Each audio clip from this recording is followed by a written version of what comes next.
Good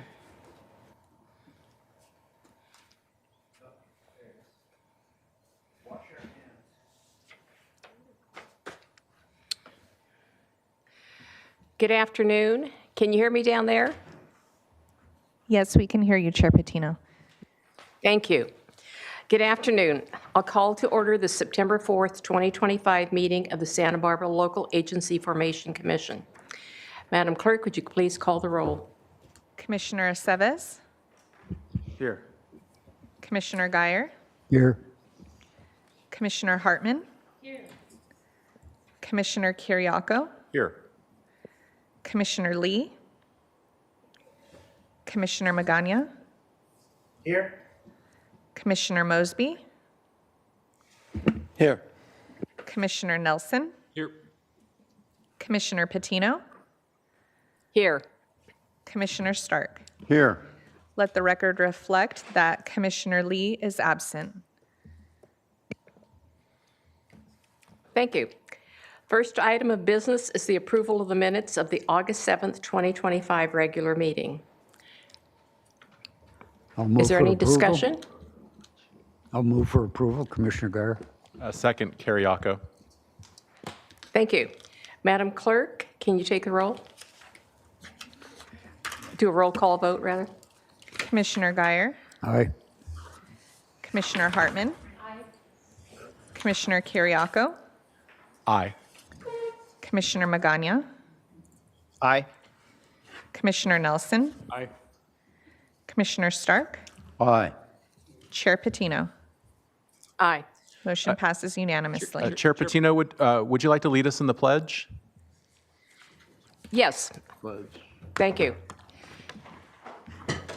I'm sorry I missed that. So please stand for the Pledge of Allegiance. I pledge allegiance to the flag of the United States of America and to the republic for which it stands, one nation, under God, indivisible, with liberty and justice for all.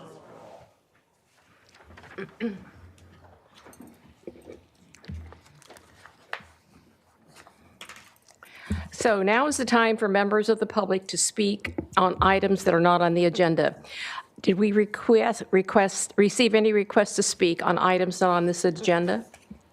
Chair Patino and members of the commission, we did not receive any requests to speak under general public comment. However, I would like to note for the record, we did receive general public comment that was emailed in last night from Catherine Lohmeyer-Rohr. The public comment was emailed to all commissioners and was posted to our website. Thank you. The next item is a change of organization, item number 1. Will the clerk please read the item into the record? Chair Patino and members of the commission, changes of organization item number 1 is to consider recommendations regarding LAFCO file number 24-03 for the 2810 Mission Drive annexation to the Santa Ynez Community Services District. Do we have any discussion from the commission? Any public comment?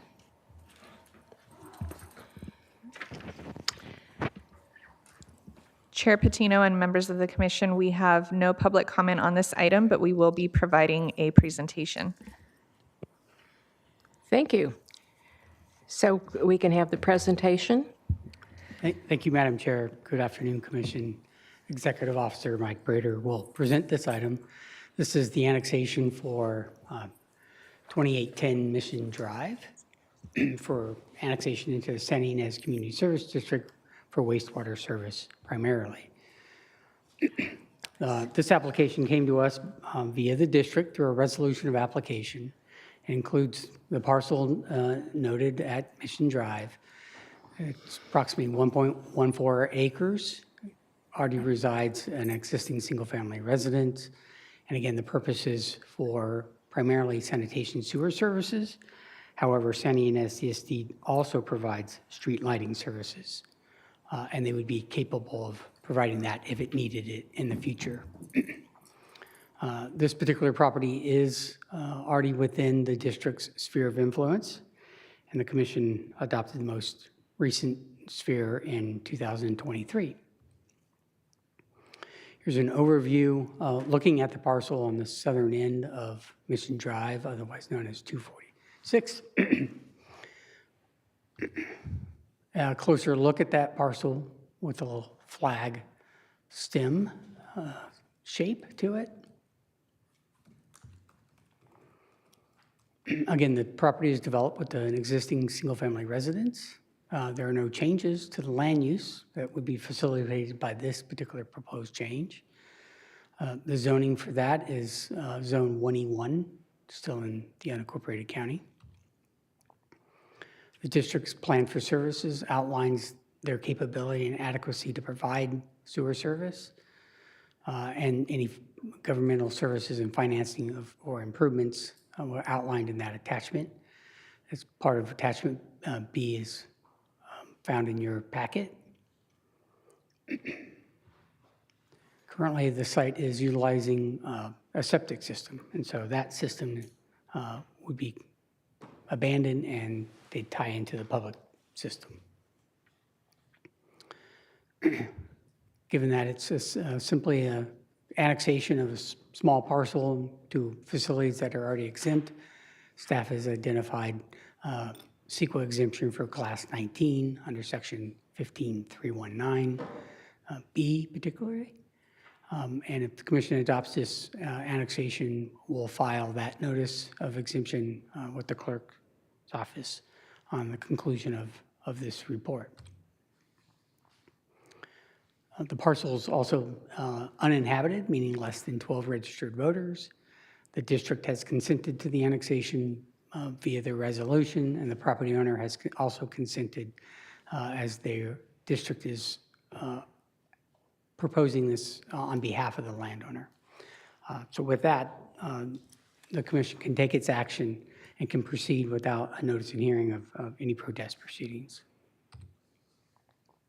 In conclusion, the site is in an area that is obviously the best served by the district. As you can see, the district surrounded that in the map. Represents a reasonable logical expansion of district services. They already have infrastructure in the area that they can tie to, and it promotes the continual compatible land uses that are consistent with the district's other parcels. So with that, staff's recommending that the commission approve this project, and we'll file all proper documents post this decision. If there are any specific questions, I'm happy to answer any. Are there any questions from the commission?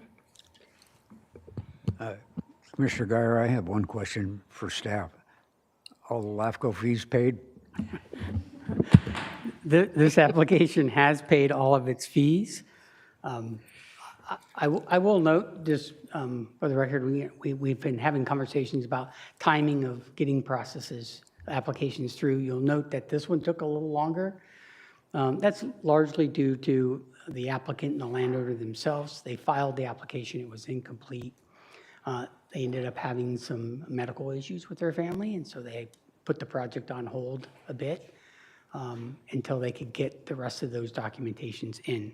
But they did manage to do that. We extended the application further than the 180 days that's allowed automatically because they worked with us to identify that they were pursuing this application. So we gave them some leeway in that and kept the application alive. And so we're able to make it to hearing today. And now they can proceed, and as I understand, all is well in their household. So thank you for that. Thank you. Any other questions or discussion? Hearing none. Do we have any public comment? Chair Patino and members of the commission, we have no request to speak on this item. Thank you. Can I get a motion and a second? I'll make a motion if no one else will. I'll move to approve. It recommends staff recommendation and the attendant items. And I will I'll second. second it, Guyer. Okay, I have a motion and a second. Madam Clerk, can you please take the roll? Commissioner Guyer, Aye. Commissioner Hartman. Aye. Commissioner Kiriakou, Aye. Commissioner Magana. Aye. Commissioner Nelson. Aye. Commissioner Stark, Aye. Chair Patino. Aye. Motion passes unanimously. Thank you. The next item is a change of organization, item number 2. Will the clerk please read the item into the record? Chair Patino and members of the commission, changes of organization item number 2 is to consider approval of LAFCO application file number 25-03 for the 4750 Hollister Avenue annexation to the Goleta Sanitary District. Thank you. And the presentation is to be made by Mr. Prater, the executive officer. Great, thank you. Okay, well, Commissioner, this is the annexation application for 4750 Hollister, also known as Tatum site. This is the third site location in that general area that fell under the county's rezone following the adoption of their housing element. So in June of this year, I believe, the commission heard the San Marcos Ranch application that had the kind of 2 larger developments. This is the third of that series under a different applicant and a different landowner. But essentially, the landowner has filed this petition as well. This is a little over 22-acre site. The proposal is for multifamily 517-unit apartment community. Again, it's within the sphere of influence of the Goleta Sanitation District. Here's a journal map of the area, centrally kind of located within the district in that white void, although the 2 newest locations certainly surrounding that was annexed, and I believe we were able to file that certificate most recently. Here's a close-up of that 22-acre site, all contained in one parcel. Current land use is in fallowed land that's been undeveloped. The site has been, as I indicated, rezoned. So the new zoning now is for design residential, 20 units per acre, still located under the county, unincorporated area. The district has prepared a plan for services. They teamed up with the San Marcos Ranch folks to partake in the capacity study and determine services were adequate. So they filed similar paperwork as that application. All of that can be found in your attachment F. That essentially says that they're going to connect through a 12-inch stub out from that San Marcos Ranch development, move that northward. So they're all kind of working together to be able to provide sewer service for all 3 sites. Annexation, again, similar to the other application, is conditioned that the district sign off on that capacity study and that it's determined that the project will not impact any existing facilities. They produce a final can and will serve letter from Goleta Water District and ultimately a zoning clearance letter from County Planning and Development. Similar to San Marcos Ranch, this is being tiered off of the county's housing element, EIR. And so, again, LAFCO has to adopt its own statement of overriding considerations and rationale for those impacts. And so those are found in your attachment E. This parcel, being undeveloped, is less than 12 registered voters. Again, the district has consented, the property owners have consented, and so if the action were approved today, we can proceed without a notice and hearing and election on protest proceedings. So again, the conclusion here is that it's located in an area that is best served by sanitation district for sewer services. They represents a reasonable and logical expansion, and that continues to promote compatible land uses in and around the surrounding area, and it's ultimately for orderly development. And so any agricultural impacts that may have reside through the IR process or through our policies can be considered as orderly and efficient growth. So with that, again, we're recommending approval of this action, adopting the overriding considerations and accepting the, as a responsible agency, the environmental review prepared by the county. If there are any specific questions, I'd be happy to answer any. Any questions or discussions from the commission? I have a couple questions. I think that they're fairly technical in nature. I just want to make sure that I understand the elements that indicate that we have sufficient environmental review. Am I right? This site was rezoned as part of the housing element rezone, and it used to be agriculture. I guess that's correct. It's what you said in the staff report, I think. Yeah, part of this site has prime soils on it, and so it was classified as agricultural. And am I correct that the county specifically analyzed the Tatum property? There's a section in the housing element that identifies this particular property, and it recognizes that it's in agriculture, and that subsequently, somewhere at the end of this proceeding, there is a resolution that says we have mitigated the effects on agriculture to the extent that we can, and to the extent that we can't, we're overriding them because the demand for housing and the need to comply with the state strictures require us to rezone the property. Is that the sum of it? Correct.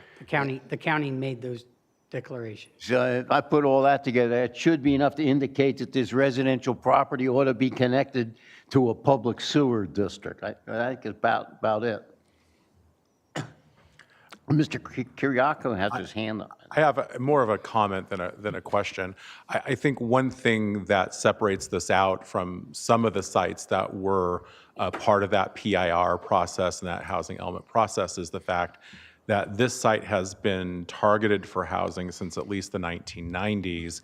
And importantly, in the most recent Eastern Galita Valley Community Plan, it was targeted and was designated to be a housing site.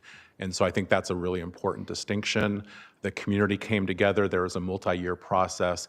Everyone agreed this was a place where future housing should go. The school district had always represented it would be a location that could accommodate both employee housing and specifically teacher housing. I think this is a critical project that the county needs to be able to proceed with, and importantly, the school district needs to be able to proceed with. So I'm very much looking forward to moving this ahead today. Commissioner Geiger, I have a question. I think it's on PowerPoint 6, said the annexation is conditioned to have the district sign off on a capacity study. So do I take it that the capacity study has not been completed? That study has been completed, and it included the Tatum site, and they have signed off. And that's part of the record as well, a email from the general manager of the sanitation district. Okay, thank you. Thank you. Any other questions or discussion? Hearing none, is there any public comment? Chair Patino and members of the commission, we have no request to speak on this item. Thank you. So can I get a motion in a second? I'm happy to move option 1 to approve the proposal. This is Kiriakou. Hartman seconds. Thank you. So Madam Clerk, can you please call the roll? Commissioner Geier, Aye. Commissioner Hartman, Aye. Commissioner Kiriakou, Aye. Commissioner Magana, Aye. Commissioner Nelson, Commissioner Stark, Aye. and Chair Patino. Aye. Motion passes unanimously. And I would just Thank like to note for the record, Chair Patino and members of the commission, that Chair Patino has given authorization for Vice Chair Stark to sign the resolutions for changes of organization item number 1 and 2 as he is present in our Santa Barbara location today. Thank you. The next item is business item number 1. Will the clerk please read that item into the record? Business item number 1 is to consider making nominations to the 2025-2026 LAFCO Board of Directors and to select voting delegates for the 2025 LAFCO elections.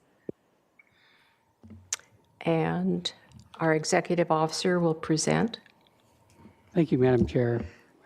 Commissioner, so this item was continued from our previous meeting to get full commission input and participation and any potential interest, given that both the city and the public member seats are available for nominations for the Cal LAFCO seat. At our June meeting, we did have Commissioner Kiriako express interest in being nominated for this seat. This seat is available for any commissioner that meets the category, whether you're a regular or alternate commissioner. There are other individuals throughout the coastal region that are interested in the seat, so that what we are aware of. There's a city council member from San Jose that has been nominated by their board. And there's been a member from Santa Cruz for the public member seat has been nominated. So we would add our additional nominee to the ring, and as the second component of this report, select a delegate, and that delegate would then go to the Cal LAFCO conference, and during that October 23rd caucus meeting, they will cast a vote for who they feel is the most representative for Cal LAFCO's seat and position. So with that, I'll conclude the first half of this, which is nominations for the seat on LAFCO. The second half is we need to designate a regular voting delegate and an alternate voting delegate to cast those votes, both for the seat on Cal LAFCO and the bylaw changes that are coming at the annual business meeting. So with that, I'll conclude my presentation. Thank you. Any questions or discussion? I have a question of Mr. Prater. I'm a little confused. Are the seats simply for the coastal region, and any class of member for the coastal region can apply? I thought you had to be the particular class of member in the particular region involved, unless they've changed the rules. No, you are correct. That is correct. You have to be of a particular class, either a city representative or a public member representative that sits on a representative of LAFCO from the coastal region. So there are 2 coastal seats open, is that correct? A city seat and a There's public one seat? city seat and one public member seat. Thanks. So, Madam Chair, Go ahead. thank you. This is Commissioner Nelson. So just want to make sure that I confirm that Commissioner Kiriakis is interested in this role and his intentions, and if he is, I'm happy to support his nomination, as well as for the Cal LAFCO, as well as being our representative at the conference, if that's what he so desires. Yes, I am still interested, perhaps with a tiny bit of trepidation, just based on following their ongoing issues over the last year or so. But yes, I'm interested. Well, Mr. Kariakis, we'll expect you to get that all cleared up then, any issues they have. Yes, ma'am. So, Madam Chair, this is Yes. Commissioner Hartman. I'm just asking, Commissioner Nelson, was that a motion? Yeah. And then I would second it enthusiastically. And just wondering if Commissioner Stark has any advice from his experience. And I confirm that, yes, that was my my motion. Always wear a raincoat when you go to the Cal LAFCO meeting. Okay. It's good advice. With A a number wide of brimmed times. hat. The hat is- Commissioner Stark, we can't hear you up here. Thank you. Yes, no, I didn't say anything that's seriously worth hearing. I wish Commissioner Kiriako luck. I suspect that this will be a pivotal year with respect to the organization, and there'll be a bunch of meetings and some tricky decisions and staff hiring and stuff like that. So you'll probably earn your keep. We'll see how it goes. I'm stepping down from being in the leadership of Cal City, so I'll have a little bit more time on my hands. Well, you would do, they would really benefit by your by your election, so we're pulling for you. And anything we can do to help. Any further discussion? Okay, I have a motion and a second. So, is there any public comment on this? Chair Patino and members of the commission, we have no request to speak on this item. Okay, so I have the motion and the second. Any other discussion? Hearing none, Madam Clerk, can you please take a roll call vote? Commissioner Guyer, Aye. Commissioner Hartman, Aye. Commissioner Kiriako, Aye. Commissioner Magana, Aye. Commissioner Nelson, Aye. Commissioner Stark, Aye. Chair Patino. Aye. Motion passes unanimously. Thank you, and thank you, Mr. Karioko, for being willing to serve. We'll all be pulling for you here.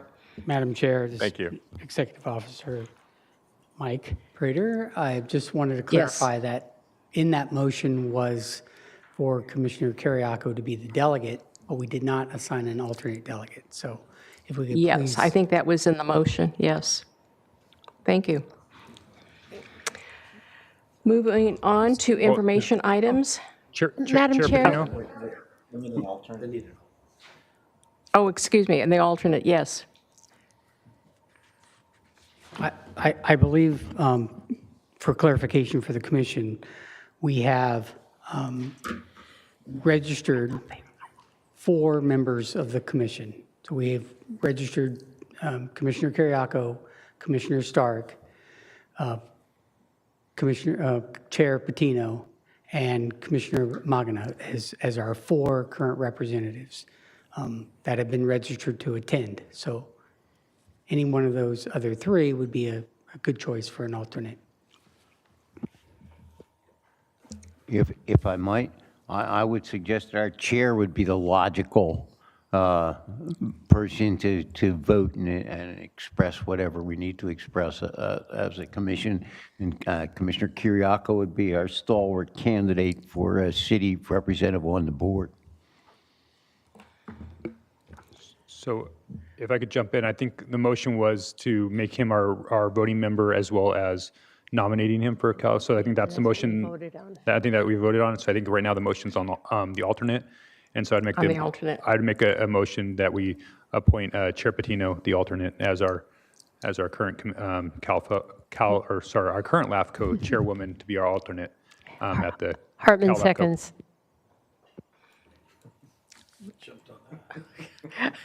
Okay, thank you. We have a motion and a second. And any further discussion? Okay, hearing none, Madam Clerk, can you please call the roll on the vote? Yes, and before I do roll call, Chair Patino and members of the commission, there are no requests to speak on this item pertaining to this vote. Commissioner Guyer, Aye. Commissioner Hartman, Aye. Commissioner Kiriako, Aye. Commissioner Magana, Aye. Commissioner Nelson, Aye. Commissioner Stark, Chair Patino. Aye. Motion passes unanimously. Thank you. The next item is the information item number 1. Will the clerk please read that into the record? Information item number 1 is to receive and file a report on independent special district commissioner election.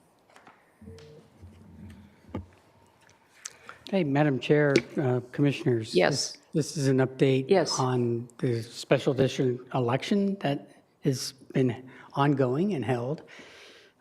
We ended up with 24 votes that were ultimately cast in the initial election period, which closed on August 18th.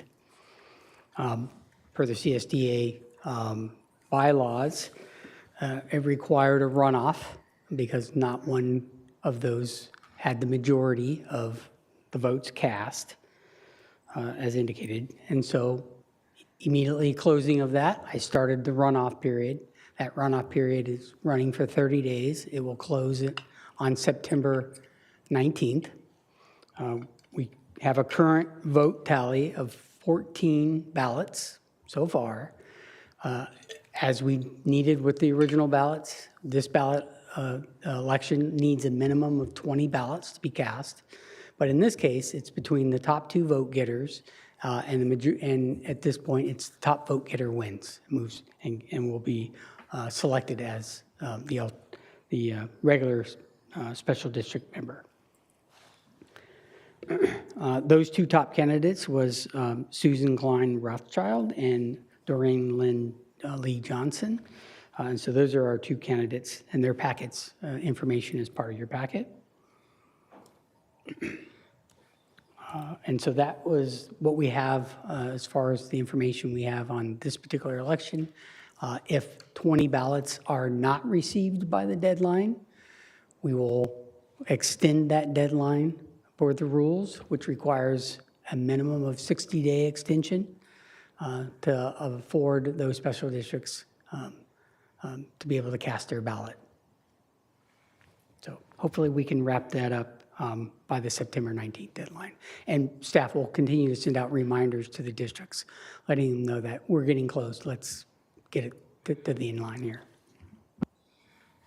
That concludes my presentation.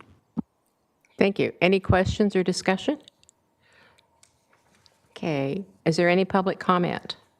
Chair Patino and members of the commission, we have no request to speak on this item. So the next item is information item number 2. Will the clerk please read that into the record? Chair Patino and members of the commission, information item number 2 is to receive and file a report on the LAFCO update. Okay, an executive officer will present. Thank you, Madam Chair. So the most recent news from LAFCO is that they have selected an interim executive director, Michelle McIntyre, who's from Placer LAFCO as their EO. So she is now at the helm. Jose will be stepping down. He is still working with the transition team, along with Michelle, Pamela, and Jenny, and our regional executive officers to help with this transition period. But essentially, they have agreed to terms, and she's effectively been hired for that.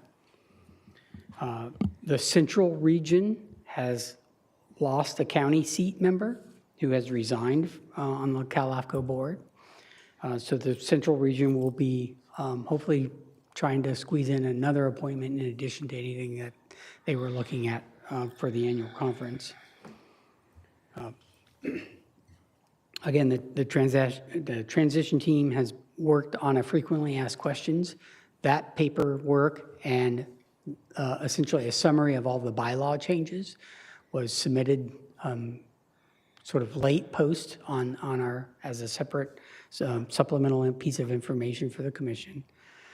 So that's a key important document, particularly for our voting delegate and our alternate delegates who will be voting on those language changes. So that information is in there as to why this organizational change is happening, what are the benefits of that organizational change.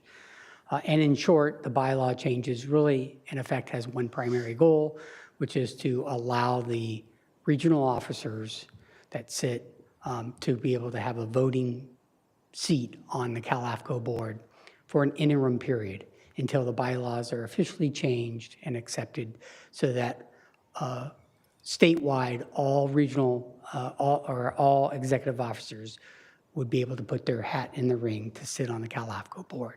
So the board has expanded to allow for that to occur. So there's this interim piece where before that can occur, we're going to accept the 4 regional officers as voting members to get us through all of the changes that need to happen to make all of the LAFCOs that left and the LAFCOs that stayed more rounded and heading in the direction that we all see is good for the association. And so that's been shared, and so I think that is the main crux of the report that I wanted to give. Again, the transition team has provided their 6 to 9 month action plan. They're on track to complete that action plan.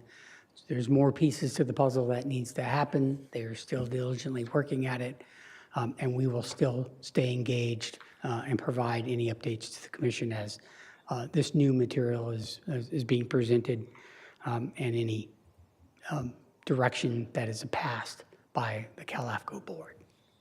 So with that, that concludes this update. Thank you, Mr. Prater. Do we have any discussions or questions from the commission? I have two questions. I think they're very linear. The first is the transition team the people that's headed by Pamela Miller, who used to be the executive director of Cal LAFCO? Is that group of people, and they're going to stay in place? Is that correct?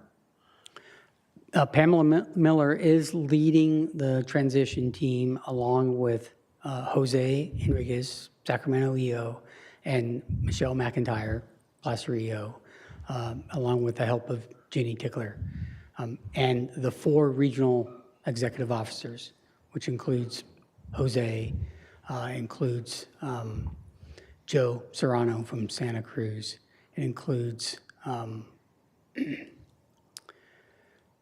I don't know who replaced the southern one. Many of the southern LAFCOs sort of departed and left membership, so I don't know if they've replaced that individual. That leads me to my second linear question, which is there any concerted effort being made to bring back to Cal LAFCO those counties that have left, which I guess amounts to 5 at this point? Is that right? Yeah, so that is much of the concerted effort is a lot of these bylaw changes to encourage a broader participation, particularly from the executive officers on the board, so that those decisions that are being made reflect the concerns that those LAFCOs had as to why they departed. So that's part of the step. I do believe there will be more effort to isolate those particular issues that made them depart and focus in on what they can do to bring them back. That is one of Michelle's top priorities, is to bring back all 58 LAFCOs. Thank you. Thank you very much. Any other questions from the commission? Okay, Madam Clerk, do we have any public comment? Chair Patino and members of the commission, we have no request to speak on this item. Thank you. The next item is information item number 3. Will the clerk please read that item into the record? Chair Patino and members of the commission, information item number 3 is to receive and file a status report on the Municipal Service Review Program. Thank you. And Executive Officer Mr. Prater will be making the presentation. Thank you, Madam Chair, Commission. So we are in the home stretch of our Municipal Service Review Program. This particular year is our 5th year in which we are wrapping up all of the services that we anticipated to report on. It included 19 agencies this particular year, included a kind of a miscellaneous of services. We have reached out, and although it indicated that all responses were received except for one, we've now finally made contact and delivery of an administrative draft to all of the 19 agencies. The last holdout was being able to reach the Lompoc Medical Valley Center. So we've been able to get a hold of those folks. All of those agencies have an admin draft in front of them that they're reviewing and providing comments on. We've asked for comments to be returned by September 12th. So we suspect in and around that date, we will continue to proceed with preparing the public review draft. So we think we're still on schedule for an August, late August, early November release date, with an ultimate decision on the final MSR in December at the end of the year. Again, those are the targets. In this particular service review, we're not anticipating changing any real spheres of influences. Many of them are coterminous, particularly all of the large cemetery districts and large districts like the Vector Control District and the Healthcare District.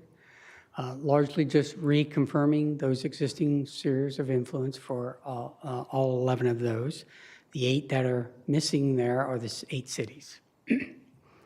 As we indicated, those cities will be dealt with and addressed in early 2026. and I've got more to comment on that later.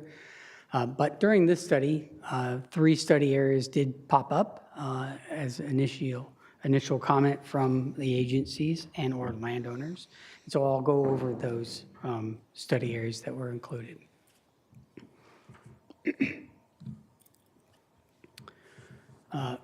So the city of Buellton had a landowner that resides outside of their city, the tavern at Zacca Creek Inn.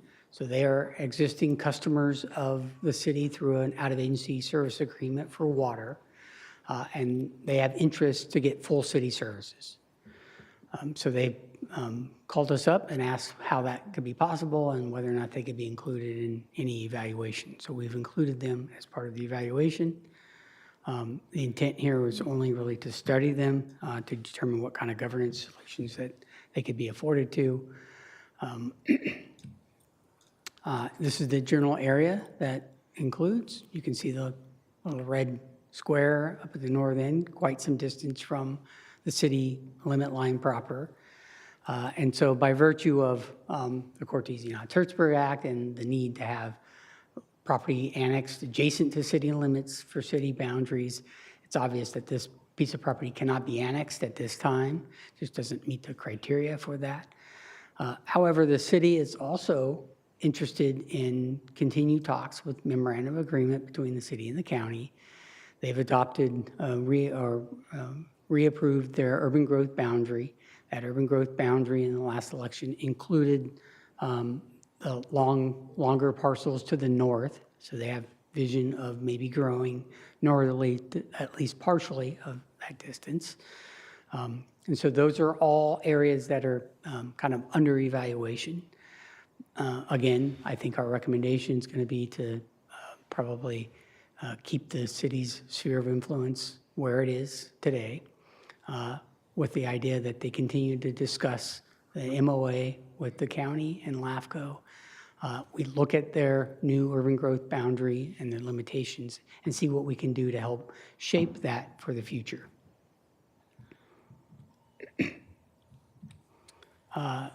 The other areas that came up through our review was a number of the cemetery districts have overlapping boundaries, and particularly between Santa Maria Cemetery and the Los Alamos Cemetery.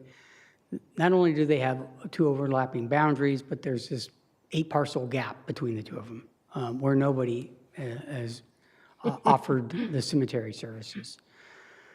And these boundaries have been in place since formation back in the early 1900s, right?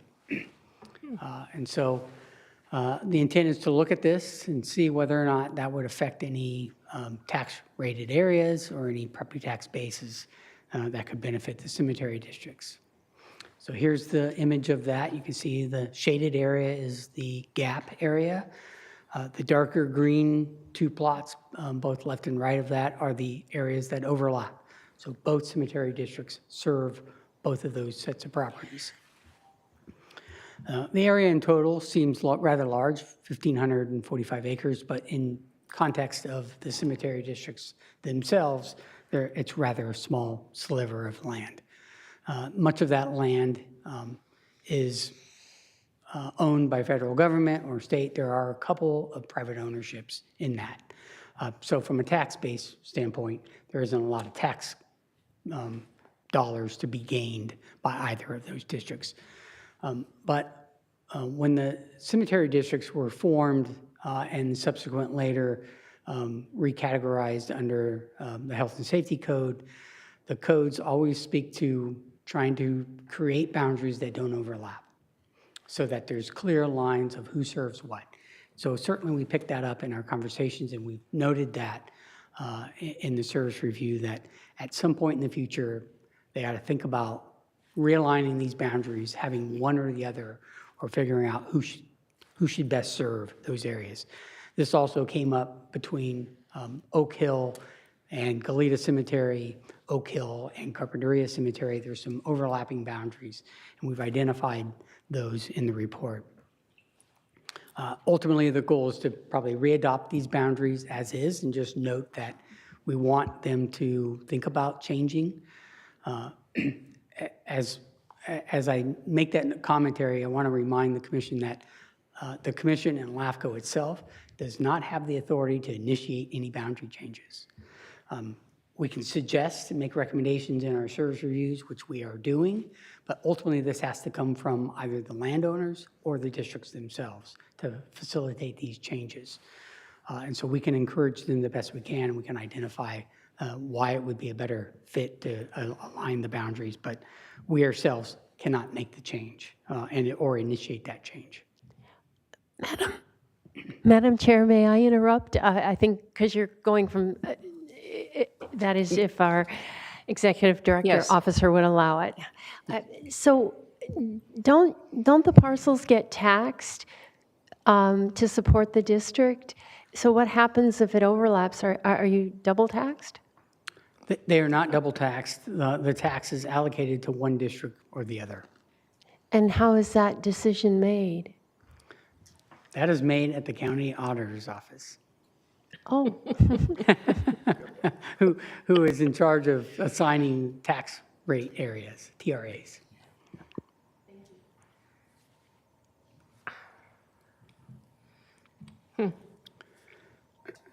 Okay, moving on, the third study area came from Isla Vista CSD. They are still studying this as to whether they want this formally in their public document. I don't think they've taken it fully to their board for confirmation, but they indicated in their response to our survey that they wanted to see that the UCSB campus proper align with the CSD's boundary. And it's largely to align the census designated place for Isla Vista, so that when things are evaluated and contemplated, that those boundaries are kind of coterminous with one another. And so we picked that up as a study area. This is sort of what it looks like. It's the balance in and around the CSD in purple there. The red is the census designated place for UCSB campus.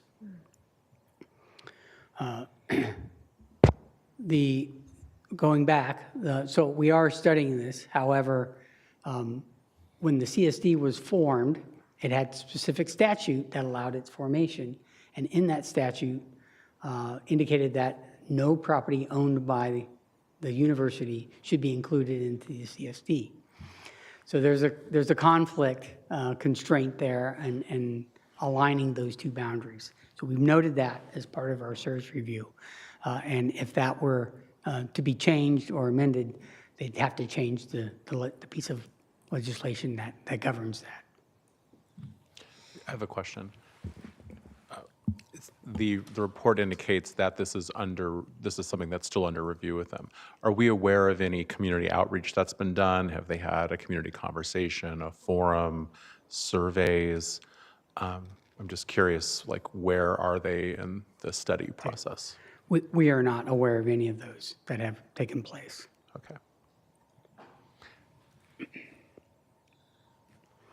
So Can I ask a question on that Yep. one also?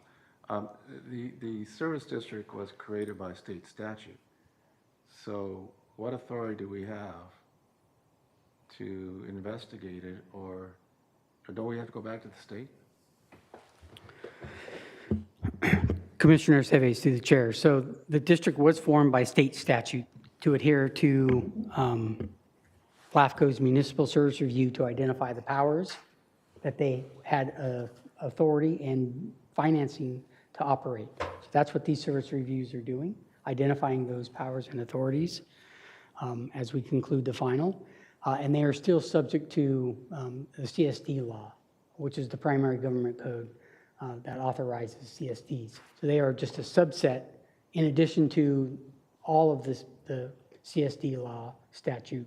They have an additional subset that form them, their makeup of who sits on their board, but they're still subject to the rest of those provisions within that statute. So that includes any boundary changes or any sphere adjustments that LAFCO may have authority over. So what I'm hearing is we don't have to go back to the state. We do not have to go back to the state, particularly to adopt a sphere boundary, which is the primary focus of this study. And perhaps, given that statute, AB3 would have to be amended through new legislation. So how else would there be the fact-finding needed to inform a potential legislative change? You've got to get the information and the data somehow. So Right. it's an interesting question. Yeah, and just to clarify, if a hypothetical scenario is we agreed to amend the sphere to include the census-designated place of the campus to be part of the CSD's boundary, that's just a boundary of planning purposes. Ultimately, if that area were to be added to the district through an annexation reorganization process, that's where we would have to go back to the legislator to make sure that that language is congruent with the action that was being requested of LAFCO and the commission before we could actually take that action.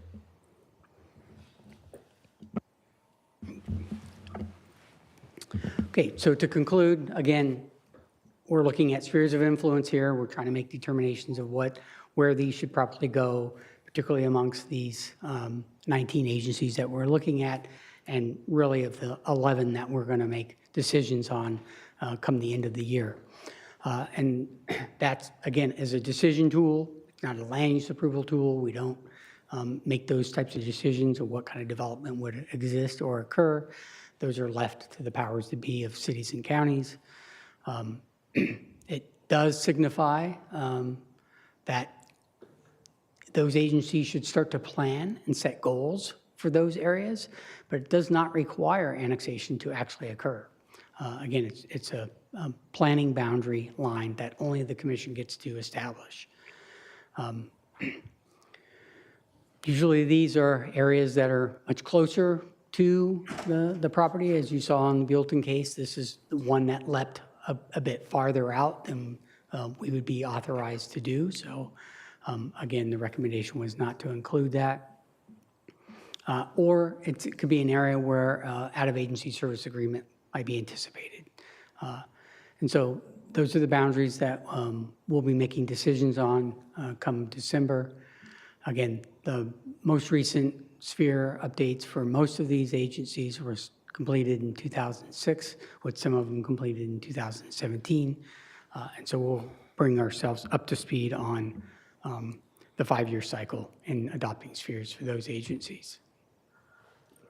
The municipal service review tied to this document becomes a chapter and profile of all of these agencies as a subset. We'll be adopting that for all 19. Again, that's required before we adopt spheres of influence to be a piece of information for the commission to make its judgment about where that boundary should go. And again, it evaluates each of the jurisdictions' ability to provide the particular type of service that we were studying, in this case, healthcare, cemetery, broadband, solid waste, those types of services, housing mediation. And in the case of the city of Santa Barbara, we also included harbor, because they have a waterfront harbor department. And then I believe the city of Lompoc wants to include their electrical power, as they're the only authority that does service through electrical. So those are the types of services that it's going to be evaluated. We have 7 legislative factors that we have to address, and those are all found in that service review. To summarize, at the end of the day, we're adopting spheres as a long-range planning tool. We will announce the entirety of the public review draft when it's available and ready in the paper. We'll do a 30-day notice for public comment period, likely through the month of November, before we set ourselves up for adoption in December. Again, we're adopting spheres for 11 of the 19 agencies at the conclusion of this report. The remaining cities will be updated on the heels of that, using all 5 service reviews. And we'll bring back a staff report and individual resolutions for each of the cities and make those determinations then. So with that, that concludes my presentation on the MSR program. Happy to answer any questions. Thank you. Any questions or discussions from the commission? I have one. So on the Go heels, ahead. so on the heels of SOI MSR update that's undergoing, that's in progress right now, what would be a realistic time for that to be baked for those different cities? When would that be 2027, do you think? Later? How long do you anticipate that process taking? No, I expect we'll bring forward resolutions to adopt those spheres for all 8 cities, likely in February or March. Okay, so quickly. Yes. Great, thank you. Thank you. Any other questions? Discussion? Any public comment? Chair Patino and members of the commission, we have no request to speak on this item. Thank you. The next item is information item number 4. Will the clerk please read that item into the record? Chair Patino and members of the commission, information item number 4 is to receive and file a report regarding conditioning authority when establishing spheres of influence of a local government agency. Thank you. And Mr. Prater will be making that presentation. Thank you, Madam Chair and Commission. So on the heels of talking about the service review and adopting spheres of influence, I thought it was timely that we also talk about what kind of authorities we have. This is kind of a continuing series of educational series where we've talked about a number of authorities and statutes and abilities of the commission and kind of your mission, if you will. And so there are a number of different approaches and different tools that the commission has when looking at spheres of influence. The conditioning authority is one of those. But I will go back and remind the commission of the discussions and the different approaches and processes that we have gone over as the various tools to kind of achieve our overall arching mission. And in 2021, we looked at the purpose and intent. If you recall, for those that sat on the commission at that time, the purpose and intent of the sphere of influence. And we likened adopting a sphere as sort of the engagement period to a marriage, right?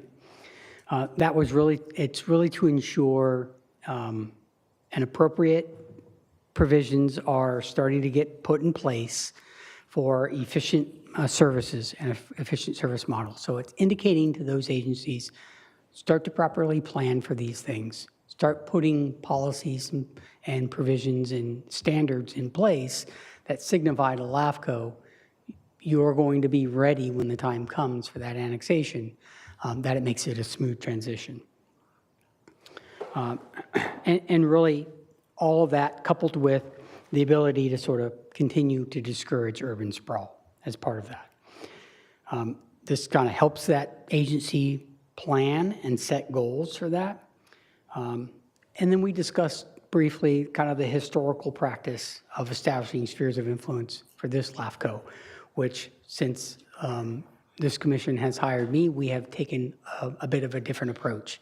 We have used the service review as an opportunity to expand spheres that we haven't before.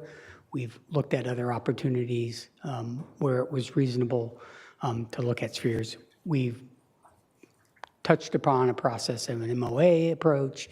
We're doing a number of different things that are different than our historically have been done. So we keep that kind of in context. Then in 2022, you'll see every year we've sort of brought something forward for the commission to kind of learn and chew on and understand. And in 2022, we moved to a more broadly discussion about LAFCOs and the orientation and kind of the basic, applying the basics, understanding the basics and applying the basics. We kind of did our own little LAFCO 101, which those, if you're going to the conference, we'll get a new version of it. And we anticipate this version this year will be quite different and interesting. So for those of you that are thinking about going to that, please attend that LAFCO 101 session. And then we moved on to that in 2023. We did a more focused discussion about urban utility services on ag parcels. We talked about what that meant and how that was used and how we can use local circumstances and conditions to help kind of guide those types of decisions. And that largely came out of some of the service review stuff that we did for the wastewater services, and particularly looking at carpinteria, sanitation, right? So we're sort of building upon our tools and knowledge of things that we can use. And in 2024, we discussed and ultimately was directed by the commission to use the MOA process with the cities and the county.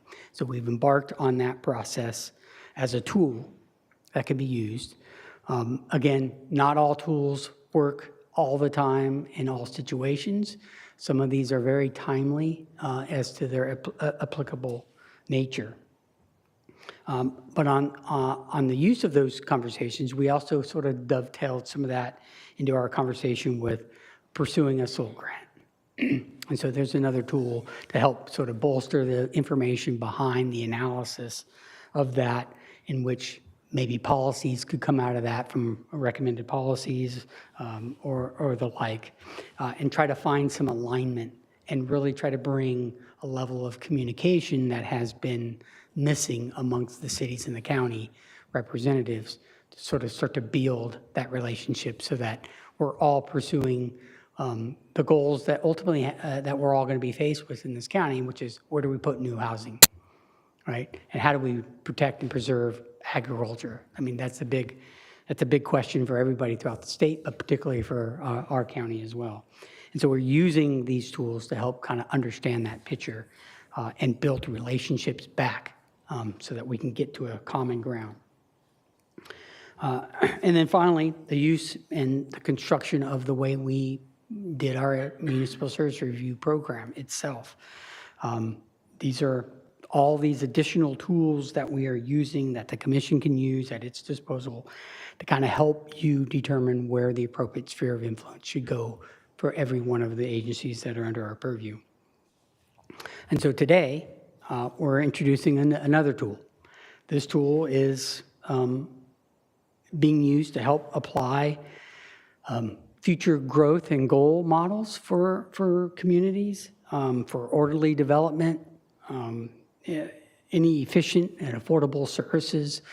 Those are the particular things that we can use as a conditioning authority when we're amending a sphere of influence to help shape where we want those to go. So even if an MOA can't be reached, the commission has a different tool we can pull out, which is a conditioning authority.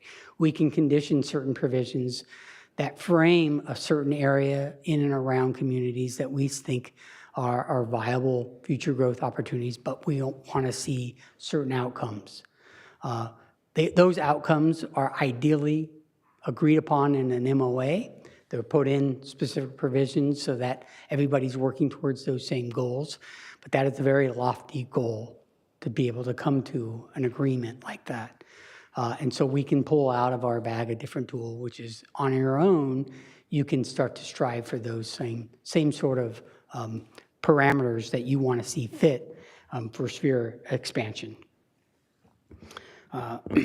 So the use and effectiveness of each one of these tools, right, are kind of aligning, and they kind of determine on what time is appropriate, what's the conversation that's happening at the moment, is it a viable option given the landscape that we're in, and how that works.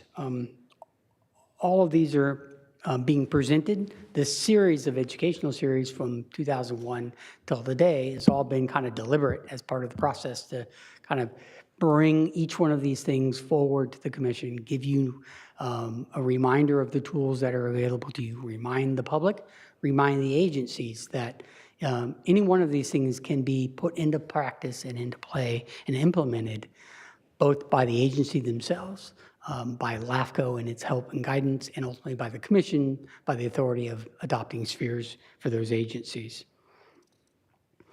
But again, not all tool needs to work at every particular time.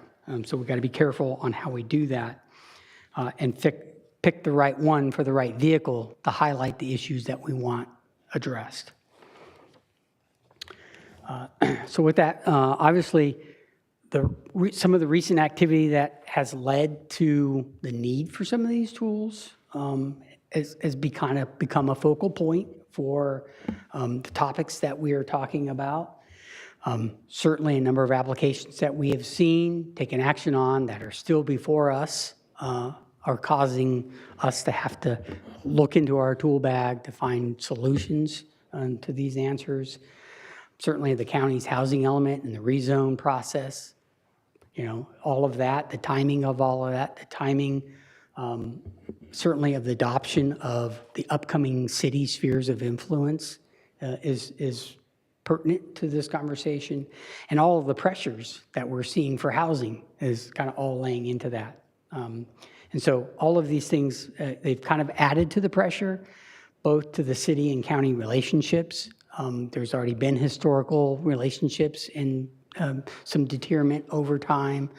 And so there's certain tools that we are trying to implement that sort of help build back those types of relationships, knowing that we're all in this issue of where do we put housing, how do we protect ag and open space at the same time, and how do we play those two things to the best of our ability to benefit the citizens of the county. So the staff report outlines many of the code sections that allows the commission the authority to condition spheres of influence, certainly prepare service reviews, use that as a tool to help guide those decisions. And ultimately, the goal here is to adopt a sphere of influence that is best suited for those communities that we're making decisions about. We want to make sure there are appropriate boundaries for them, that promotes orderly expansion, that meets the mission that we have, and also applies our local circumstances that pertain. What might be going on in North County may not be the same in South County, certainly. And what may be going on elsewhere in the state may not necessarily pertain to our county in particular. So we want to be mindful of that. The report also indicates your policies for spheres of influence. Those are the guiding policies that talk about why and where we should be placing spheres of influence.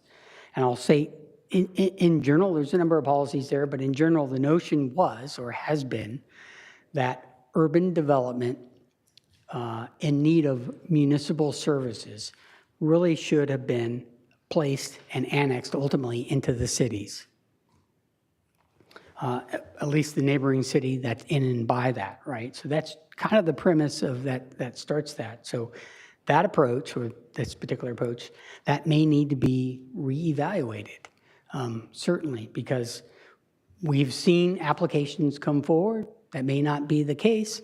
We've certainly just approved 517 multifamily units in the county where it didn't annex into the neighboring city. So certainly, given all the recent conversations that's been going on, the recent landscape that we're in, we may need to revisit some of those. The report also states that just because the proposal is inside an existing sphere of influence doesn't necessarily mean that it has to be annexed, right? It's a prerequisite that annexation occur, but we want to see all of those other components that are interested by this commission to make sure that those communities are pursuing the right proper planning and pursuing the right goals that align with our goals. So this is where our conditioning authority kind of comes into play, right? So when those don't align or they're not quite doing what we see fit, we have the authority to condition some of those. But with that authority, also, as you'll see outlined, a number of examples. A poll was taken from a number of other LAFCOs on what types of conditions they've used in the past. So I threw those kind of all as a kitchen sink, just so that gives you a flavor of where you can go with those. But the condition, when you do place them on spheres of influence, they really do need to address specific concerns that you're having and you're trying to deal with. not only are they addressing that, you're using these conditions to sort of be reasonable with them. You're coordinating with those agencies in advance so that they're aware these are the conversations that we're having. These are likely conditions that might be placed on them. The last thing we want to do is blindside an agency that says, well, yeah, we'll amend your sphere, but you have to do all these heavy lifting things, right? We want to make sure we're coordinating that. We're going to continue our good relations with our agencies so that we're all working towards this goal, to the same goal at the same time. And you also need to have a nexus when you're placing these conditions on there. You know, the nexus is equivalent to the Nolan Dolan cases that come out when you're dealing with land use applications in your respective hats. And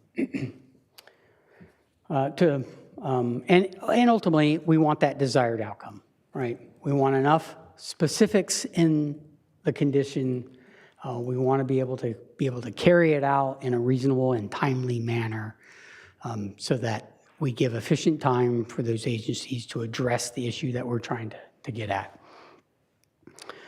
And so, as a reminder, agencies have the ability to apply for boundary changes, including spheres of influence. Landowners have the ability to apply for those directly themselves through a petition. So they may apply for those changes irrespective of any action that we may take. Just because you're in the sphere doesn't give them any additional authority, as we indicated in the service review PowerPoint. It's a planning tool, ultimately. But we want to work either, independently.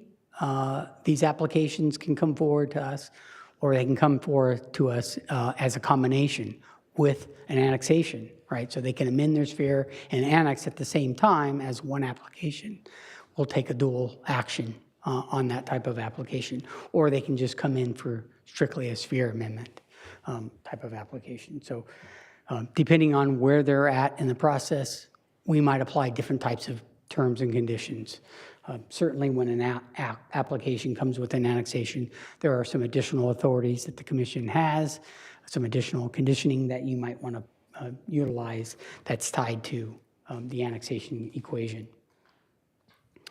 Again, these are all tools that are available, and they're here to assist, particularly the commission, in making the decision on where should we draw this planning boundary for these agencies. As I indicated in some of my MSR reporting in this sphere updates for the cities, right now I'm likely to make a recommendation that in early 2026 for the cities that have spheres beyond their city limit lines, that they be conditioned to prepare an annexation plan. So these boundaries have been established by the commission going on probably 30 plus years. They haven't changed much. I'm not suggesting we make dramatic changes at this point. What I'm suggesting is that if the cities want to keep those spheres, that they should start to prepare an annexation plan and a timing of when that might look, what that might look like for the commission. If they no longer have a desire to annex those areas, at the next cycle, we maybe start to retract those boundaries and look for different locations to place those boundaries. Because what we want to do is provide appropriate boundaries that meet the criteria that both the city and LAFCO's mission is all about. But that's giving them a timing of roughly 5 years to sort of prepare an annexation plan, which it takes that much time to get through the process, along with all of the other elements that cities and planning staffs have to go through, updating their general plans and their elements. So we want to give them appropriate time for that. And again, this is on the heels of a service review of 5 service reviews, essentially, that hasn't been prepared in 20 years. And so we've, under this service review model, have really just set the baseline of where are we at today, what does it look like? What does the landscape look like? What kind of services are they providing? What's their capabilities? I think as we get into the next series of cycles, when we start back up and we do police, fire, and EMS, we're going to dive deeper into those boundaries. And we'll start to really analyze reorganization opportunities that might exist. But I think for the first round of cycles, we did a fairly good job of trying to bring everything back up to current understanding, and that it's reasonable to maintain their spheres of influence with a condition that they start to pursue an annexation plan. And if they don't have a desire for it, then we'll reevaluate where their boundary really should be. And ultimately, that gap of time will allow continued conversations through the MOA process. And maybe we can start to really shape. It'll give us time to finalize our SOLT grant, add to the conversation, give conversations between cities and county an opportunity to build those relationships and identify really where they foresee growth is going to occur. So with that, that's my educational series here on conditioning authority for spheres of influence. Happy to answer any questions. Thank you, Mr. Prater. Any questions or discussion from the commission? All of us. I think we all have questions. I have a question. Mr. Magana? So with all this new, taking everything into account, is that because of AB 2011 and SB 489, or I think that's the number, or yeah, 489? Yeah, I certainly think that those bills that are mandating more housing in the state are added pressures. I don't know if they're directly going to affect where this commission wants to place its sphere of influence boundaries for the 62-odd agencies that are under your purview. But it's a piece of information, as is all of the other pieces of information that we've presented to the commission, so that you can make an informed decision about where you want to put that boundary. Okay. Thank you. Commissioner Hartman, did I hear you? We all have our lights on. Perhaps we could start with Commissioner Kyriakou and make our way down. Oh, thank you. Certainly. Thank you, everyone.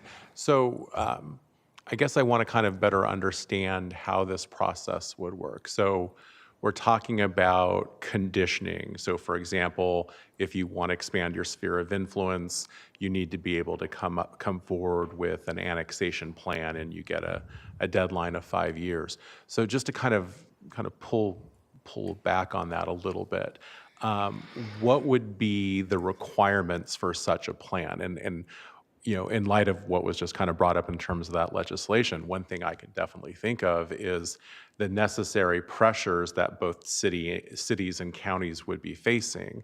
You have the county, which, you know, consistent with their rights and authority, made decisions to rezone land to allow developers to go forward with properties that may or may not be near spheres for cities, areas that cities have identified in their general plans as future service areas.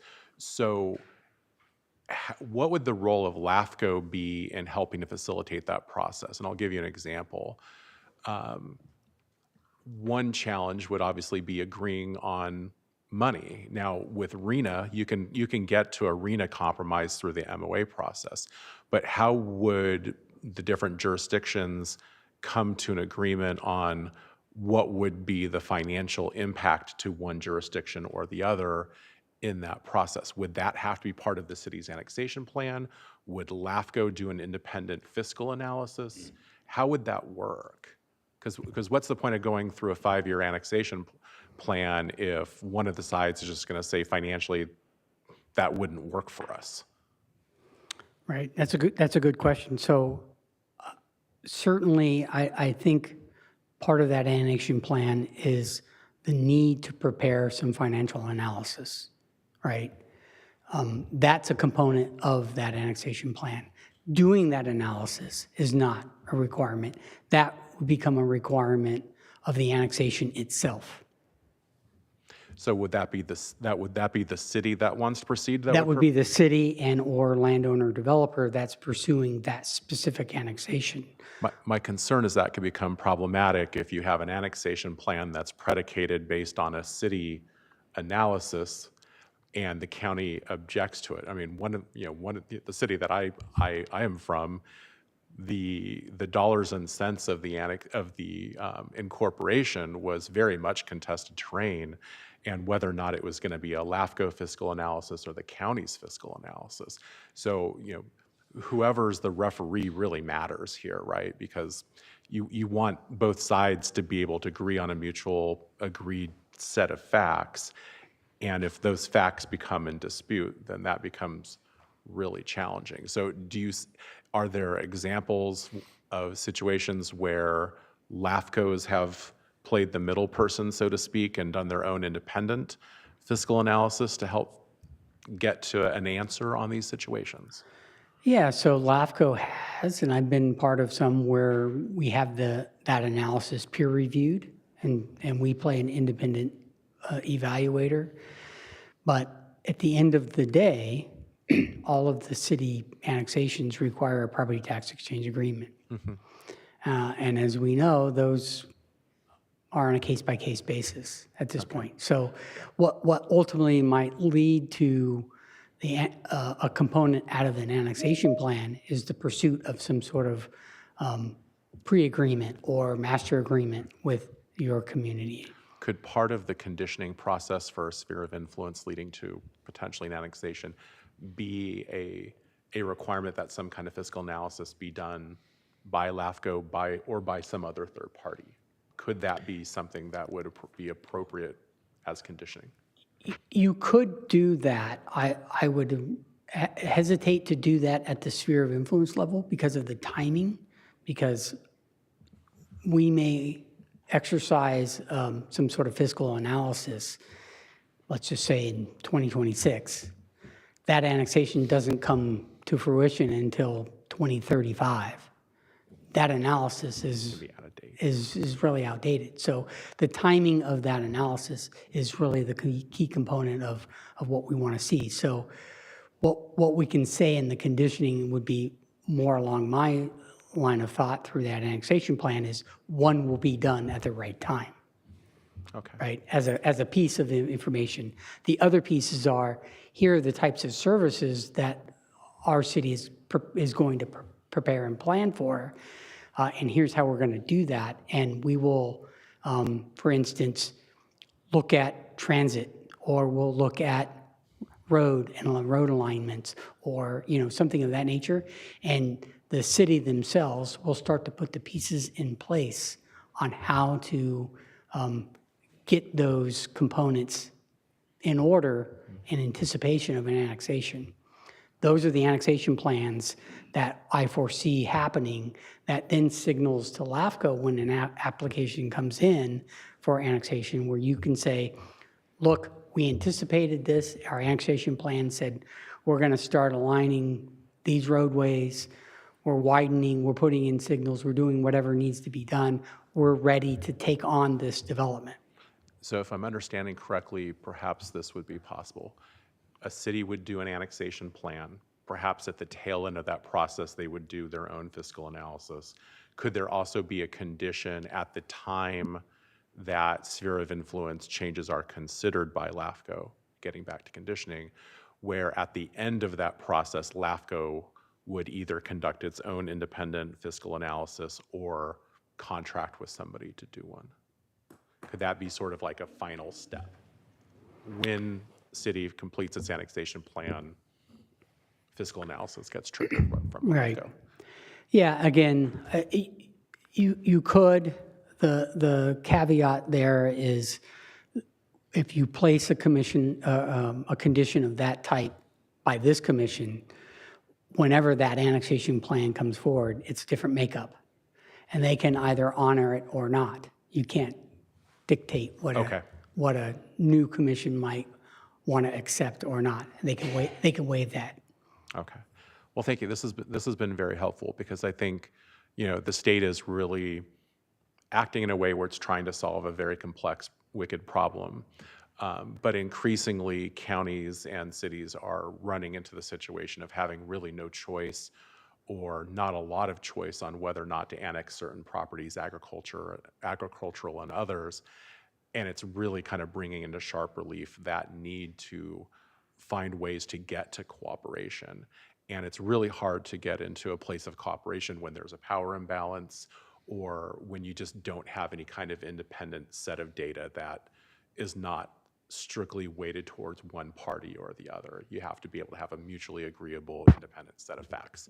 So thank you for, I'm really looking forward to this. The report is timely and really appreciate all your work on this. I just, if I may, Madam Chair, we'll go down our, Certainly. okay. So what was the genesis of this report? Well, essentially, when the commission hired me, I set out in my own mind a series of sort of educational goals that we would bring forward. And along the way, as I indicated, the types of applications that we took actions on or foresee happen, the fact that we moved into memorandum of agreement conversations, the fact that we are nearing the end of our service reviews for the first round of cycle and we needed to adopt spheres for cities, brought the timing of this forward. I think all of that. So I think I set out initially with a mindset of along the way, we have work that we need to do, we have a service reviews, we have applications that come forward, but we needed to bring a broader conversation of the commission, its role, and how that all fits in, particularly in light of the sort of new direction the commission authorized with the MSR program. And then the policies that are listed, are those, where are those from? Those are from our adopted handbook. Okay. And what will we do with this report? I mean, it's just informational, but in a sense, it's a template. So how do you anticipate? Well, it's essentially a receive and file for each of these commissioners to sort of put back in your mental pocket, if you will. It was also somewhat designed to reinvigorate, hopefully, the MOA process, because that has stalled out, obviously, for some various reasons, some legit, some, it becomes difficult as the commission authorized your executive officer and staff to sort of facilitate these conversations. We did do an initial discussion. Some cities got multiple discussions. But as time went on, cities and county staffs lost momentum in that because they have other work priorities. And so it's a refresher to bring back that this is beyond LAFCO. We bring the tools forward. It's a tool that can be used, but it's a reminder of those that sit on LAFCO to bring it back to your respective councils and boards to make it a priority on your department's staff's agenda. Stay focused, stay vigilant, continue to build relationships because that's ultimately what's going to take if we are going to try and solve this housing issue. Well, I think it's a really impressive piece of work, and we've never seen anything like this from a LAFCO executive officer to date. And it's a real think piece that merits even more discussion, I think, than we can give it today. But as you described our history, which I kind of was thinking of one-offs, and you're putting it together into a framework of tools that we have. And I found that extremely helpful. I'm still trying to assimilate how we will use this going forward in our work. But I think it's really invaluable, and I can't commend you enough for taking this kind of initiative and trying to help us understand our role and our powers, and how we might try to move things along in a more creative way than we ever have before. So, well done.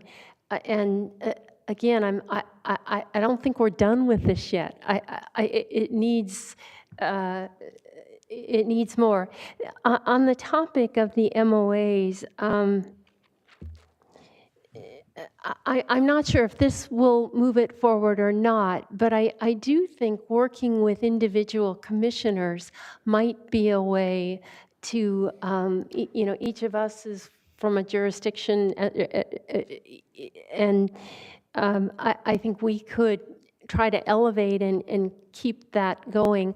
I also think that if we do get the SALC grant, that will be extremely important in moving. It'll create a momentum of its own.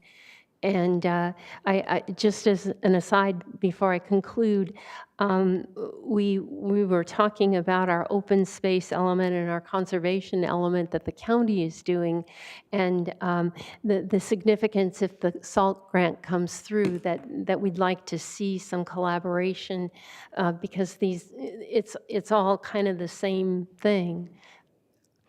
So thank you. Mr. Stark, Commissioner Stark, I have to excuse myself at this juncture, and so you are in charge. Thank you. And I thank you. Thank you, Madam Chair. Got our best. Actually, I was at the point where I was going to ask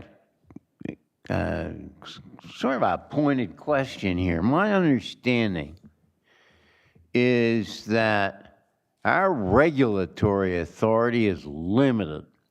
We have the ability to review to have municipal service reviews, and then periodically adjust the sphere of influence based on what we find in the municipal service review. After we adjust those spheres, do we have any jurisdiction that says, hey, district over there, you're falling down on the job. We want to impose some conditions on your sphere of influence. I don't see where we get that kind of where we get that authority. We have one shot at and it looks to me like you've got one shot at the regulatory thing, and beyond that, you're encouraging people to do something, which I think, as you trenchantly point out, it's a relationship business, and if you want people to collaborate, you got to work on improving and facilitating the relationships. That's true, but my sense is we're pretty limited in what we can compel jurisdictions to do. We can have policies that guide our discretion, but ultimately we're guided by the statute, and then the statute pretty much limits what we're able to do. I'm miffed is too harsh of a word. I'm unpleasantly surprised that the MOA process seems to have gone dead in the water. That's unfortunate, because I thought it was a promising thing to do, and to the extent you could kickstart it again, I think we're all better off. But I'm not sure how much we can coerce reluctant agencies to do anything. Chair Stark, Commission, if I may, by and large, I would agree with that assessment with two caveats. You are not limited to a one-time shot at spheres of influence. You have the authority to amend a sphere anytime you want. On our own? On your own. Nice to know. What you have to do is let's just say, for example, we adopted a sphere for an agency this year. Next year, for whatever reason, new information comes forward. we can initiate a new study and adopt a new sphere for that agency independently. It's timely that we're writing service reviews and we're kind of combining them all, and we're taking these large resolutions that sort of globally address all of the issues. But at any point, the commission feels a sphere needs to be amended, you initiate a study, we prepare that study, you amend a sphere. So the prerequisite for amending a sphere is Is a study. and you can do it. It can in be on a limited organized focus. fashion or individually. Is Yeah, that it what could you're be saying? on, it could be on a limited focus of any topic that gets you to adopting that sphere of influence. Outside of that, you can also amend spheres of influence anytime an agency asks you to do it by an application or from the landowner through a petition. So it's not a one-time shot. It's anytime you feel appropriate, you have an opportunity to take an action. So that's my first caveat. The second caveat I've lost, but it was in there. So something you had said I wanted to take exception with, but if it comes back to me, I'll bring it back up. My impression was when we started in talking about these memorandum of agreements, is there's a section in Knox Cortese Hertzberg that says if you have an agreement between the counties and the cities, it pretty much greases the skids for your annexation and gives you either a presumption or some sort of leg up. And that's what we would be trying to encourage. I guess the question is how do you get there? Yeah, exactly. So there is a piece that does allow that agreement process to take place. And through that process, you're setting up yourself for annexation. And so the commission is asked to give that agreement great weight. You're not bound by it, but you are to give it great weight. And in most cases in LAFCOs I've worked with, you tend to agree. If both parties are in agreement, who are we to deviate from all of the hard work that's been gone into those agreements? And so that is true. And those agreements are typically driven to align policies and provisions that align with the principles and missions that LAFCOs have anyways. And so it's not hard to accept those in that case. I did remember what I wanted to say, which was you can't coerce these parties to do that. But the power that the commission has in taking your action on annexations is powerful. So if City A decides that it doesn't want to do anything that the commission has asked for through its conditioning authority of its sphere of influence, and lo and behold, that city now submits an application for annexation, you can say no. You're not meeting the conditions that we set out for you. We want you to go and do all these things, and there's your authority in saying no to an annexation. Go back, do what we've asked, and before you get any annexation. Now that's an extreme case. I don't know if we would always take that measure, but in some cases, you can prevent out-of-agency service agreements and say, no longer will you do that. You must come in through an annexation. We want to see a full-on, right? You have a lot of authority in making those types of decisions, and using the conditioning authority of a sphere kind of sets up that power that you have. Okay, I understand. Are there any further, Commissioner Nelson? Yes, thank you, Vice Chair Stark. So you really got my attention on this, about the intention and what a plan looks like. And so it sounds like in 2026, you're going to ask that question of the various cities. Seems to me, though, like the general plan is kind of a intention document, right? And some of our jurisdictions are going through general plan processes. And, I think that it might make sense to ask them to include this intention in that process. And if they don't include their intentions in that process, that's almost a signal to LAFCO that they don't have any intention. I don't know if we need to go wait 5 years if cities go through processes and make their, I think general plans are supposed to be a 30 to 40 year vision of their, or at least 20 years. And if they're not envisioning annexations there, it seems like that might be something that we'd act upon. Yeah, Commissioner Nelson, through the chair, general plans are a key component. A number of them are adopting general plans. I likely will give a commission an update next year as part of our series on where everybody sits with general plans. I'd like to do that if we have the time and staff time to be able to do that, so that the commission is clear on who's updated their general plans and where they sit and what are their expectations through that. That would be a nice piece of information to have. But with that, 5 years seems like a long time, but in general plan amendment changes, it is not a long time. Those documents are often adopted, as you said, as a 20-year horizon. They often don't get updated often. And yet the dynamics of what we're seeing on the ground is affected within 6 months or a year, right? New legislation, every year, new legislation is pouring out that's demanding more of this or more of that, move here, move there, that these general plans, these communities are not gonna spend the amount of money and resources that they are doing to update these general plans to just change it in a year. So I think the 5-year leeway run-up is an appropriate time. And keep in mind, LAFCO's here for eternity. I mean, we're going to be here making these decisions. We're in it for the long game, right? We want to build these relationships over the long term so that when we get there, we're all moving in the right path. And, you know, as much as we'd all win to love a short win, by God, I can tell you, Montecito area has been talking about consolidation and reorganization for 20, 30 years, right? It may be coming to fruition in a near-term future. It may not. We'll see. Sure, I'd like to be the guy that's sitting at the helm when that happens and say, look at all that work we did.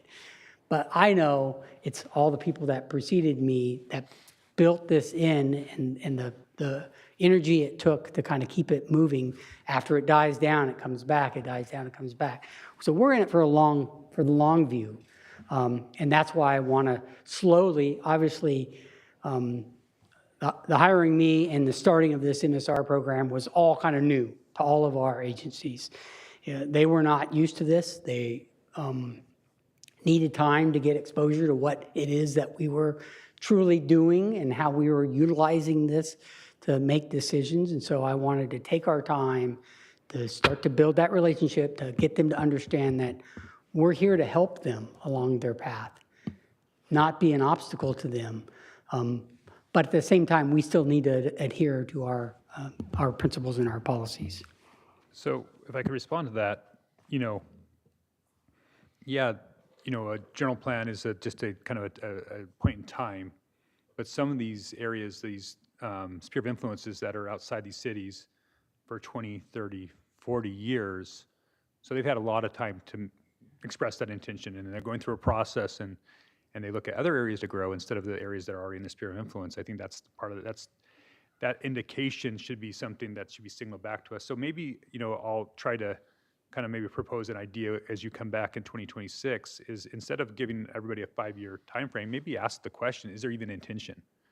Because I think that's something that is good to know, because, 30, 40 years ago, there's city council members that weren't even alive yet when those spheres of influences were created. And so, maybe just asking the current council, is there intention? Instead of having some of these areas in purgatory, of not knowing, are you're fish or fowl, it might be good to just at least ask the question and give, jurisdictions maybe 6 months to say, hey, are you even interested in submitting over the next 5 years an intention, annexation and intention? So I think that might be something you should look at as you're developing that out. I think that would be really helpful for all the parties just to have that idea instead of waiting to 5 years to find out whether they have those intentions or not. I think it's something up front is a good idea, because if there is, then that's great. Let's have a conversation about that. But if there's not, then the parties involved can start to look at other options down that route. And then my last bit of levity was, I think you were saying that LAFCO is eternal. I think that goes along with Ronald Reagan's quote that the closest thing to eternity on this planet is a government program. So I guess that's going there. So thanks. Are there any other, Commissioner Aceves? Thank you. You know, when I first read this document, I thought, but this is pretty heavy. And then I hear, well, we're just going to receive and file. There's so much information in here, you just cannot receive and file. We've got, as a commission, we need to develop a process to bring all this information forward.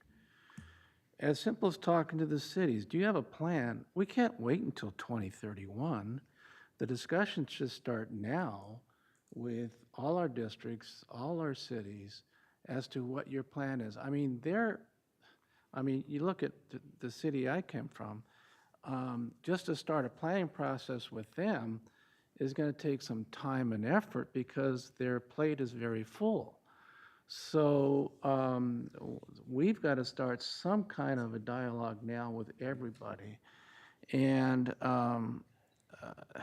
so I guess my question to our exec is, how do we make this document a living document instead of just receiving and filing it? And so that this commission can take a leadership role with all our entities, so we take responsibility. I mean, I don't know. I've never seen this in all my years on this commission. I've never seen a document like this. Commissioner Hartman, you've been on this longer than I have, and I've never seen a document like this. This is incredible work, but we have an obligation to keep it forward and keep it a living document, and I don't know what the next steps are, so I have to ask that. Commissioner Hartman and Commissioner Kiriakou. Oh, thank you. I was just going to say, and this may pertain to one of the things that was on Mr. Prater's thought earlier. I think a lot of this is going to have to do not just with conditioning, but what are valid conditions within LAFCO's authority. What I found very telling was the discussion of Government Code 56428. But then when you get down to the bulleted list, you're very careful to say the following are examples of conditions that may fall within authority when considering such actions. And then you go into the requirement to pre-zone and the urban limit line and some of the other things. So one thing, perhaps to Commissioner Aceves' point, is in terms of that ongoing dialogue, I'd like to have a better understanding and clarity from legal on what can we and do we have the authority to precondition. I think that would be really important to be very clear, to the extent that anything can be clear in the law with the state of California. That would be really good to know earlier in the process, because that could play a determining factor in how some of the different jurisdictions want to approach this, or if they choose to approach this. Super. Commissioner Hartman. I'm still thinking about what Commissioner Aceves said, and I'm very much in agreement that this needs more. And I'm struggling to think, what is it? Is it a workshop? Is it a workshop where we invite the cities? And maybe we need to just simmer on this for a little bit, but. This is the beginning of something that requires more digesting, more understanding the significance. And I agree with Commissioner Kiriakou that, what are the legal cases that have been, are there some, it would be nice to know that we're not just shooting in the dark, but there is some authority for doing some of these things. But I'm thinking some kind of a workshop, and I don't know whether I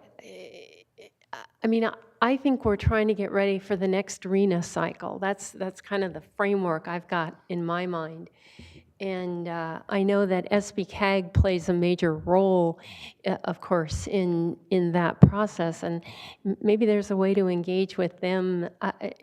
I'm just brainstorming here, but. Again, this is an amazing first step, and we need not to just let it go on a shelf or even on our website. We need to make it, as Roger said, a living document. Thank you. I would point out that probably the public at large, to the extent that the public at large has any interest in LAFCO at all, has no idea what's in this report. I sense that there is a desire among several members of the commission, and I include myself in this, then we have a further discussion as to the direction we want to do this in a policy manner, and then we reach out to the cities and the districts and whatever public organizations track us to let them know that we've some sort of workshop is coming and to solicit their input as well. And I would suggest we leave it to our executive officer to examine the alternatives for that and the timing of it, and to schedule it, and just give that as a general direction. I don't even think we need a motion on that, if you would take it as a sense of the commission. Is that good? Yep, I'm good with that, and I thank you for the kind words on putting the item forward. This is a one-of-a-kind. So when I set out to talk about how I wanted to craft this, I reached out to my counterparts, and nobody has done it. And there was disagreement about whether or not we should do it or not at all. But I felt it was valuable information for the commission, certainly timely into what we're doing. And to Commissioner Seve's point, this condition about an annexation plan is in the admin draft. So the cities are aware that we're contemplating this as a condition coming down the pike for them. I certainly think it's behoovant for the commission to not just put this on a shelf. Obviously, there's a lot of good stuff, impactful stuff that could come out of this as each of the commissioners feel an idea germinated from this. That's where future agenda items come out. Give us some direction. We'll put, I think, the suggestion to do a further discussion as a business item on what are the next steps is okay, right? So we'll kind of plan our way through how can we use this? How can we use this as a step to get to the next pieces that are important in the conversation, particularly in and around us adopting spheres of influence? Thank you. Do we by any chance have any public comment on this? Commissioner Sevas. Well, good. Oh. Chair Stark and members of the commission, we have no request to speak on this item. Right. The only thing is just to concur with what our executive just said. I think to keep this alive, bring it back next month, let's keep talking about it, and perhaps a workshop is the ideal situation for us and our constituents. So we need to keep this alive. So I would like to see this come back next month, either in his report or as an agendized item as to possible next steps. If I could, Vice Chair Stark. That's if it's fine with the executive officer in terms of managing the agenda, we can bring it back as a discussion item and discuss what the next steps are. So that's good? It is. Could I, one more comment, if that's Sure. right? I was just chewing on the discussion happening between Commissioner Aceves and Commissioner Hartman, and I think that SB-CAG might be a really important part of this. There's the representatives from all the cities there, often the mayors, that often not necessarily speak for their entire city council, but definitely have a good vision of what's happening there and can be active in some of these conversations. Has all five supervisors there. So at some point in the future, that's something I think might be a good idea. Modest suggestion is that our executive officer call up, phone one of these guys, the executive officer of SB-CAG, and see if you can get together with a joint meeting or some sort of committee session in which we can get the. Yeah, I mean, I think coming back next time with these ideas, I don't think we're quite ready to schedule the workshop and with whom, but I think we need to think it through a little more, but we've got some good things to chew on between now and our next meeting.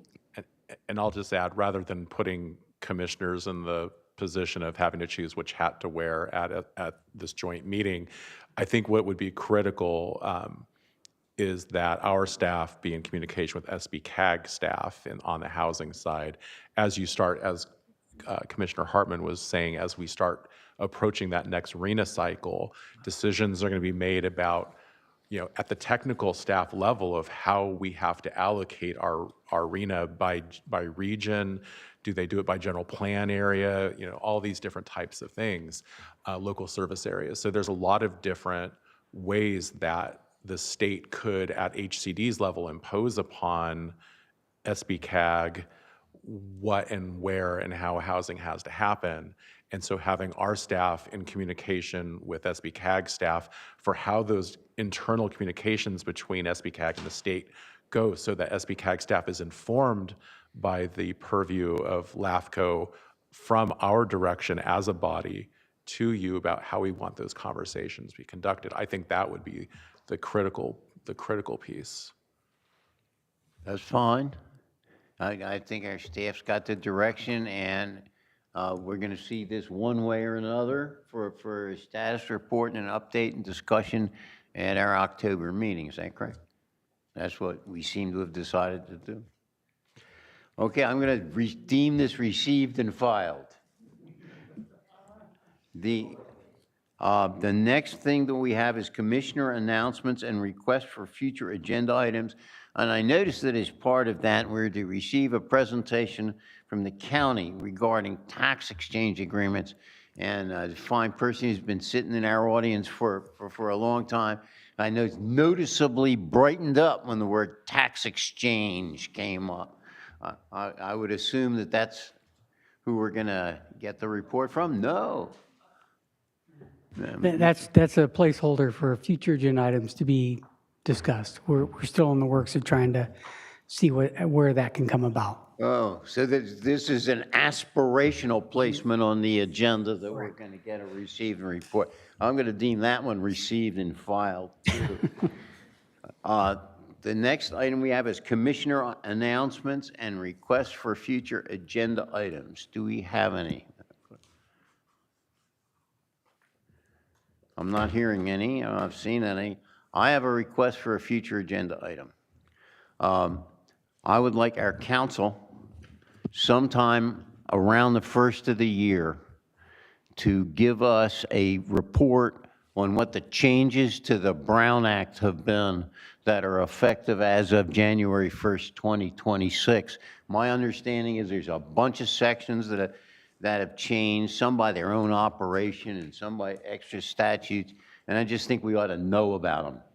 So whenever I imagine that the League of Cities and the CSAC will be doing their own stuff, you don't have to reinvent the wheel, but I think we ought to be informed.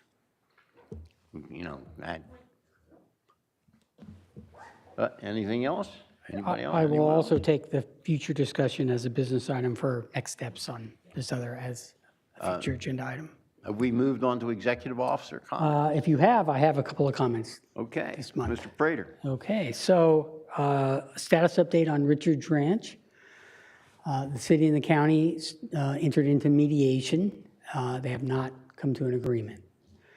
They've agreed to extend it out to October 31st, in which case the city has indicated that they have all intentions to continue to pursue at least arbitration. So that's the status update there. So that's the process that's called for in the Revenue and Taxation Code, and it's moving to the next step. Correct. On its own. Yep. And until that's resolved, They, we have no jurisdiction, both, no both parties, completed application. both parties cannot come to an agreement at this point. Thank you. Okay, next comment is we have made a selection on filling a clerk position for extra help. So we hope to have that person on board at our next meeting, next month's meeting. And we'll introduce you to her. That concludes my comments. Anything else? I declare the meeting adjourned. Go Eagles.